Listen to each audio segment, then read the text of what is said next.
Typically air कंडिशनिंगमध्ये अशा प्रकारचे filters आम्ही लावतो.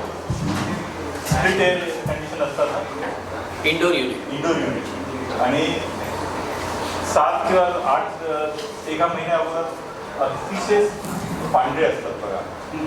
ते 7 दिवसाच्या नंतर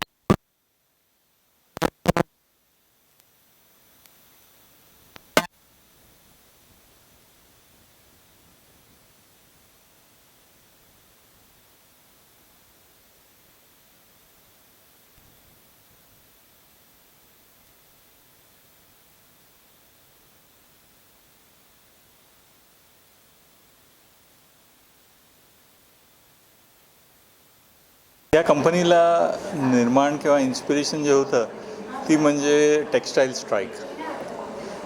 टेक्स्टाईल इंडस्ट्री जेव्हा डॉक्टर दत्ता सामंतच्या वेळी जी स्ट्राईकमध्ये बंद झाली, त्यानंतर माझ्यासारख्या टेक्स्टाईल डिप्लोमा होल्डरला काय मार्गच नव्हता नोकरीचा.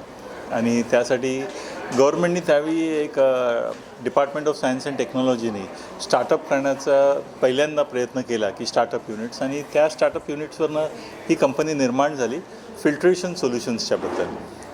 त्यावेळीची ती फिल्ट्रेशन सोल्युशन्सची जी कंपनी होती त्यावेळी महत्त्वाचं होतं म्हणजे त्यावेळी टेक्स्टाईल वर्कर्सला बिसोनोसिस होत होते, कोल वर्कर्सला न्युमोकोनोसिस होत होते, एस्बेस्टॉस लायनिंगवाल्यांना अनेक छातीचे रोग व्हायचे, ज्याच्यातनं त्यांचं आयुष्य फक्त 10 वर्ष किंवा 15 वर्षच असायचं.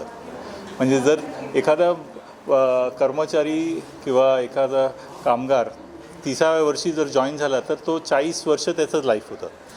म्हणजे 10 वर्ष आणखी राहणार तो, हे सिद्ध झालेलं आहे. केमिकल इंडस्ट्री तर म्हणजे मोठा प्रश्न होता की आपल्या देशामध्ये अशा प्रकारचे फिल्टर नव्हते. आणि नुकताच त्यावेळी 1990-95मध्ये अनेक संशोधन झाले आणि त्यांना लगेच लक्षात आलं की ह्याला सर्व कारण आहे म्हणजे मोस्ट पेनिट्रेटिंग पार्टिकल साईज किंवा RSPM. हे त्यावेळीचे टर्म्स यूज झाले आणि आपल्या देशात काही सुविधा नव्हती. मी त्यात संशोधन केलं आणि प्रॉडक्ट्स निर्माण केले. So that was the turning point.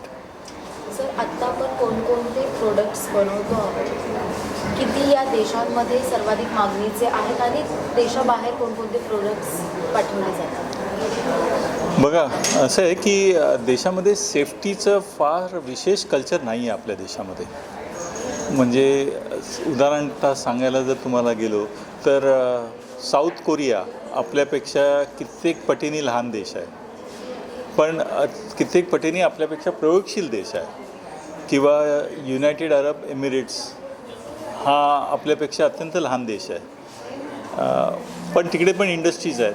आपल्याकडे त्याच्याहून कितीतरी संख्या जास्तनी इंडस्ट्रीज आहेत, पण तरी पण सेफ्टीचा उपयोग जो आपल्या देशात आहे क्वांटिटीमध्ये, तो या 2 लहान देशांपेक्षा पण कमी आहे. म्हणजे तुम्हाला लक्षात येईल की हे पोटेन्शियल मार्केट आपण म्हणू शकतो, पण असं नाही की ते मार्केट रेडी आहे. ते मार्केट रेडी करावं लागेल सर्वांना मिळून, इन्क्लुडिंग मीडियाला, की अवेअरनेस प्रोग्राम करावा लागेल.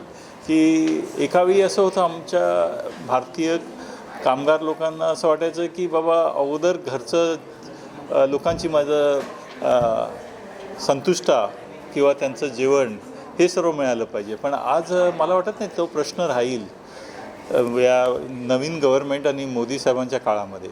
आणि नक्की प्रश्न राहील की आता मी जगण्याच्या इच्छितो आणि त्यासाठी माझं आयुष्य वाढलं पाहिजे आणि त्यासाठी सेफ्टी हा महत्त्वाचा आहे. तर त्या ह्याच्याने मला वाटतं की सेफ्टीचा जेवढा तुम्ही अवेअरनेस करणार, सेफ्टीचा वापर जेवढा करणार, लोक जेवढी सेफ्टीचं उपयुक्त करणार, तेव्हा सेफ्टीचा बिझनेस वाढेल. एक मिनिट क्वांटिटीमध्ये जाणून घ्यायला आवडेल की आपण किती प्रोडक्ट्स बनवतो सध्या. मास्क, किती प्रकारचे मास्क बनवतो? करीबन साधारण आम्ही 750 प्रकाराचे वेगवेगळे मास्क बनवतो. कारण काय असतं की मास्कमध्ये आता नवीन जे ISO स्टँडर्ड आलेले आहेत त्यामध्ये एक मोठा बदल झालेला आहे की फेस साईजप्रमाणे मास्क बनवायचं एक काम चालू झालेलं आहे. आणि त्याचा जो उद्देश असा आहे की मास्क किती जरी चांगला असेल फिल्टर, पण जर तो फिट व्यवस्थित होत नसेल तर तो काम होत नाही. जसं तुमचे शर्टचे साईजेस आहेत, जसे तुमचे बुटाचे साईजेस आहेत, प्रत्येक माणसाला काहीतरी वेगळा लागतो. तर ते एक महत्त्वाची गोष्ट आहे. दुसरी गोष्ट, मास्कमध्ये व्हरायटीज निर्माण होण्याचं कारण म्हणजे की ब्रीथिंग रेट हा एक ठराव राहतो की कुठच्या प्रकारचा मास्क वापरला पाहिजे. पहिल्यांदा झालं चेहऱ्याचा साईज, पण दुसरा प्रकार राहतो ब्रीदिंग रेट. जो मनुष्य टेबलवरती बसून काम करतो किंवा जो मनुष्य एअर कंडिशनिंग फॅक्टरीमध्ये काम करतो किंवा जो मनुष्य वर्कशॉपमध्ये काम करतो आणि जो मनुष्य रस्त्यावरती काम करतो किंवा जो कर्मचारी अतिशय मेहनतशील काम करतो, ह्यांचे सर्वांचे श्वास घेण्याची जे स्पीड आहे, वेग आहे, तो बदलत असतो आणि त्याप्रमाणे त्याला तो मास्क मिळाला पाहिजे. परत तिसरी गोष्ट ह्यात अशी येते की प्रत्येकांचेच जे चॅलेंजेस आहेत, गॅस किंवा कंटॅमिनेंट किंवा फायबर किंवा वेगळ्या प्रकारचे चॅलेंजेस असू शकतात. म्हणजे आपल्याला त्या चॅलेंजकडे पण बघायचं आहे की कंटॅमिनेंट काय असेल, त्याचं ब्रीदिंग रेटकडे पण बघायचं आहे की किती वेगाने हा श्वास घेतो आहे आणि कुठच्या प्रकाराचा हा चेहरा असेल, त्याप्रमाणे हे मास्क वेगवेगळ्या प्रकारचे होतात. सर, भारतामध्ये सध्या आत्मनिर्भर भारत आणि मेड इन इंडियाला चालना मिळत असताना आपल्या गुंतवणुकीकडे किंवा आपल्या क्षेत्राच्या भरभराटीला कसं प्रोत्साहन मिळत आहे, कशी चालना मिळत आहे?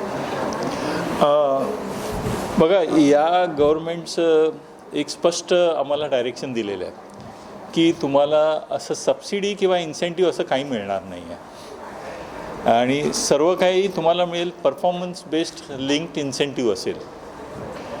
तर इंडस्ट्री कळून चुकलेली आहे की सबसिडी आणि इन्सेंटिव्ह किंवा टॅक्समध्ये कमी दर्जा हा अपेक्षित ठेवूच नका. कारण आता टॅक्समध्ये सर्वांना GST लागू झालेलं आहे, GSTचा वॅट व्यवस्थित लागू झालेला आहे.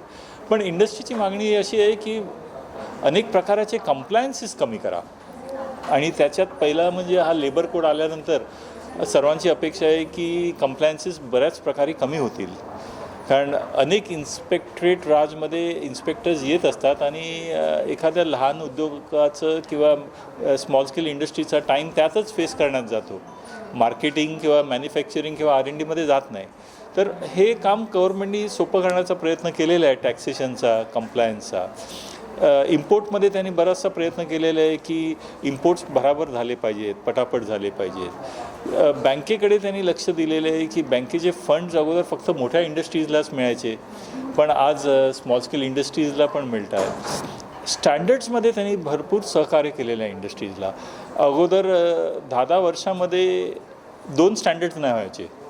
प्रॉडक्टचे स्टँडर्ड्स निर्माण झाल्याशिवाय आपल्या कन्झ्युमर्सला, भारतीय जनतेला चांगले प्रॉडक्ट्स मिळणारच नाही. तर 10-10 वर्षामध्ये 2 स्टँडर्ड पण निर्माण नाही व्हायचे. आज एका वर्षामध्ये कमीत कमी 500 नवीन स्टँडर्ड्स गव्हर्नमेंट उत्पादन करतं आहे आणि त्या स्टँडर्ड्सप्रमाणे चेक करायला आणखी अडचण असायची स्मॉल स्केल इंडस्ट्रीज किंवा उद्योगांची की ते टेस्ट करायला लॅबॉरेटरीज नसायचे. तर गव्हर्नमेंटनी इनिशिएटिव्ह असा घेतलेला आहे की ते टेस्ट करण्यासाठी त्यांनी लॅबॉरेटरीज निर्माण केलेल्या आहेत. आणि महत्त्वाची गोष्ट गव्हर्नमेंटने आणखी एक पुढे स्टेप घेतलेला आहे, तो म्हणजे ॲकॅडेमिया आणि इंडस्ट्री ह्यांचं मिक्सचर झालं पाहिजे. हे एकत्र कोलॅबरेशन केलं पाहिजे. अगोदर ॲकॅडेमिक फक्त त्यांच्या PhDच्या पर्पजनी करायचे, पण त्या PhDचा काय उपयोग तर नाही व्हायचा देशाच्या लोकांना आणि इंडस्ट्री R&D नाही करायची. तर आता R&D म्हणजे ॲकॅडेमिक इन्स्टिट्यूट्स, IIT किंवा VJTI किंवा असे विविध प्रकारचे इन्स्टिट्यूट्स जे देशभरामध्ये आहेत आपल्या, आणि त्यांना आणि इंडस्ट्रीजला एकत्र आणून नवीन नवीन प्रॉडक्ट्स उत्पादन करण्याचा जो प्रयत्न ही गव्हर्नमेंट करते आहे, मला वाटतं त्याच्यानी भविष्यात बरंच फरक पडेल. आणि शेवटचं म्हणजे employment creation, PF, ESIC, digital payment आणि समर्थ स्कीम किंवा स्किल ट्रेनिंग यामध्ये पण साथ गव्हर्नमेंट देते. म्हणजे in short they are trying to create एक इकोसिस्टम प्रयत्न करते गव्हर्नमेंट निर्माण करण्याचं की जिथे इंडस्ट्रीज तुम्ही करू शकाल आणि जर तुम्ही परफॉर्म केलं, तुम्ही ग्रोथ दिली, तुम्ही एक्सपोर्ट दिलं तर तुम्हाला इन्सेंटिव्ह पण मिळत आहेत. पण फक्त तुम्ही इंडस्ट्रीज जाणार आणि इन्सेंटिव्ह घेणार, सबसिडी घेणार, तो रेजिम नाही आहे आता. सर, पुढील 5 ते 10 वर्षामध्ये विनसला तुम्ही कुठे पाहता? पुढच्या 5 ते 10 वर्षात आणि पुढच्या 20 वर्षामध्ये मी असं पाहतो आहे की जेव्हा आपला देश विकसित भारत होईल 2047मध्ये, विनस should be at least the top 5 in the world. Thank you.